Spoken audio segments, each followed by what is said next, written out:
Bonjour à tous et bienvenue pour un nouveau numéro du C'est mercredi que lisez-vous. Alors non, je ne suis pas devenue complètement folle. Non, je ne me promène pas avec cette coiffure-là dans la rue. Si j'ai choisi de me faire des couettes et des tresses, coiffure 2 en 1, c'est pour faire un petit clin d'œil à Cali, avec qui j'ai eu une conversation l'autre fois sur Facebook et qui ne croyait pas que je pouvais parfois me faire des petites couettes et des tresses quand je faisais des soirées déguisées. Donc voilà, Cali, c'est pour toi cette superbe coiffure et tu verras que je ne suis vraiment pas douée pour faire quelque chose de symétrique. C'est une catastrophe. Donc tu m'en voudras pas, ce sera la seule et unique fois que je tournerai une vidéo comme ça.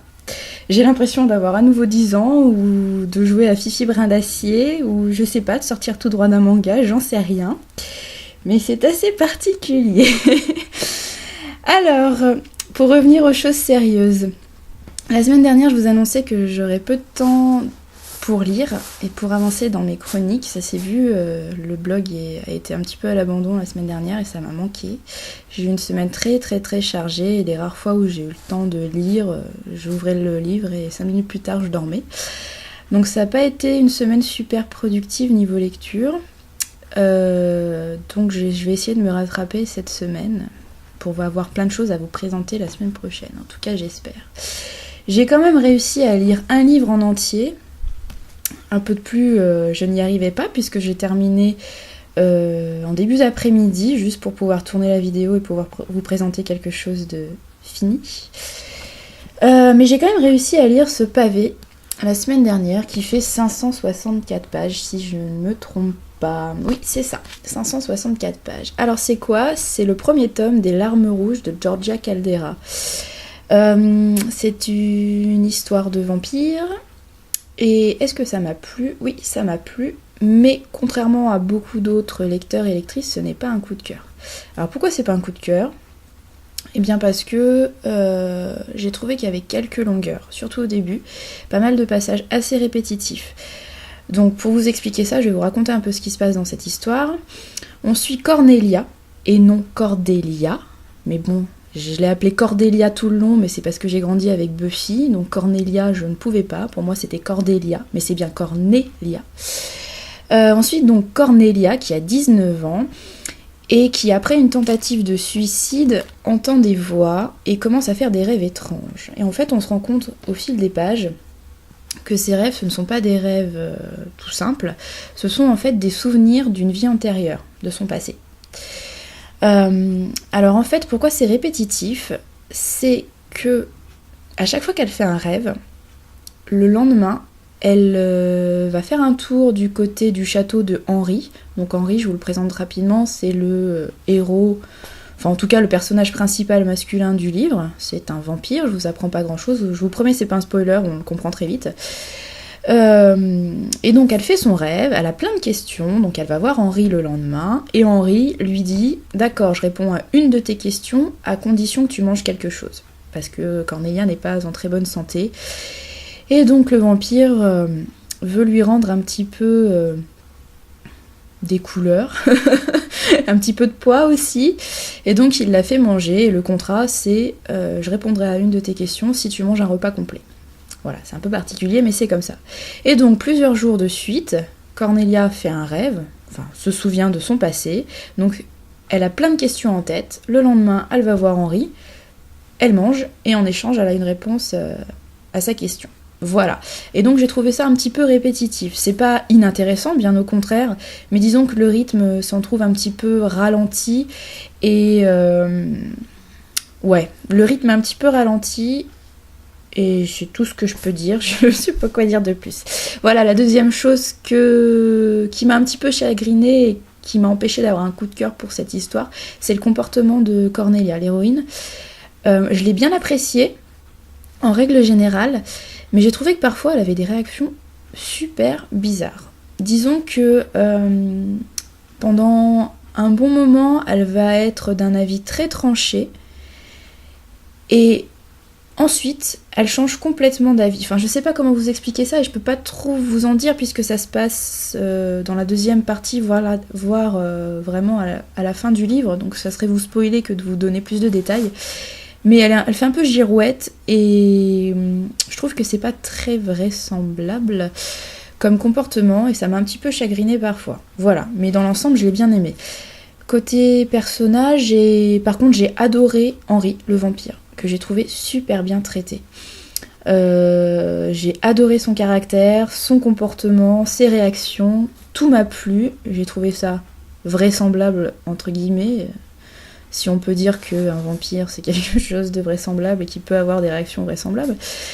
Mais ça allait bien avec son passé, son histoire, donc ça m'a plu et vraiment je suis sous le charme de Henri. En parlant des vampires, j'ai vraiment beaucoup aimé la façon dont Georgia Caldera, décidément depuis tout à l'heure je veux l'appeler Caldera, non c'est Georgia Caldera. Oui, j'ai beaucoup aimé son traitement des vampires. Alors les vampires dans cette histoire, ils sont pas tout beaux, tout roses, tout gentils, pas du tout. J'ai l'impression qu'on se rapproche un peu des origines du vampire, et en tout cas de l'image que je me fais des vampires. Donc là vous avez des scènes très glauques, très cruelles, il y a beaucoup de sang, il y a des orgies, enfin bref. Pour moi ça se rapproche assez de ce que je peux imaginer. Et ça m'a plu. Voilà, sinon côté intrigue, j'ai trouvé ça original, bien mené, même s'il y a quelques scènes un petit peu longues et un petit peu répétitives comme je vous le disais, mais on tourne les pages assez facilement, assez rapidement et on a très envie de savoir ce qui s'est passé dans la vie antérieure de Cornelia et pourquoi elle en est arrivée là, pourquoi elle en est là aujourd'hui.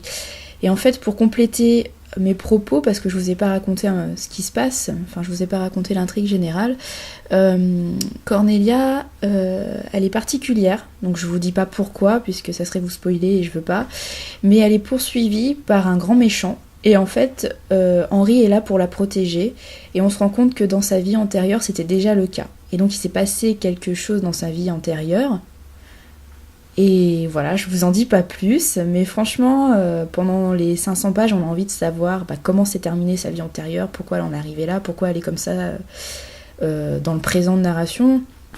Voilà, je vous en dis pas plus, ça m'a plu, c'est pas un coup de cœur, mais c'est vraiment super prometteur, et c'est aussi très bien écrit. Voilà, je vous en dis pas plus, et alors oui, par contre, pour ceux qui ont envie de le lire, il est introuvable, il est plus édité, puisqu'il va y avoir une réédition chez J'ai lu, mais apparemment ça ne sera qu'en septembre 2013. Donc pour ceux qui veulent le lire, peut-être essayer les librairies d'occasion sur internet. Je me demande si je le mettrais pas en livre voyageur, mais je sais pas parce que il est quand même super épais et j'ai pas eu forcément des bonnes aventures avec les livres voyageurs, donc je vais y réfléchir. Je vous tiens au courant. Voilà, donc j'ai lu que ça la semaine dernière, j'ai que ça à vous présenter, mais je vous en ai parlé longuement, donc ça fait comme si je vous avais parlé plusieurs livres. Et maintenant, je vais commencer le premier tome de Blitz de Connie Willis. C'est de la science-fiction, je vous l'ai déjà présenté la semaine dernière. C'est un énorme pavé. J'espère que je vais l'avoir fini d'ici la semaine prochaine. Normalement, j'ai une semaine beaucoup plus zen et libre cette fois. Donc j'espère avoir le temps de le lire en entier pour pouvoir vous le présenter correctement la semaine prochaine. Et je voulais quand même vous présenter un autre livre. Je sais pas si j'aurai le temps, mais bon, on sait pas.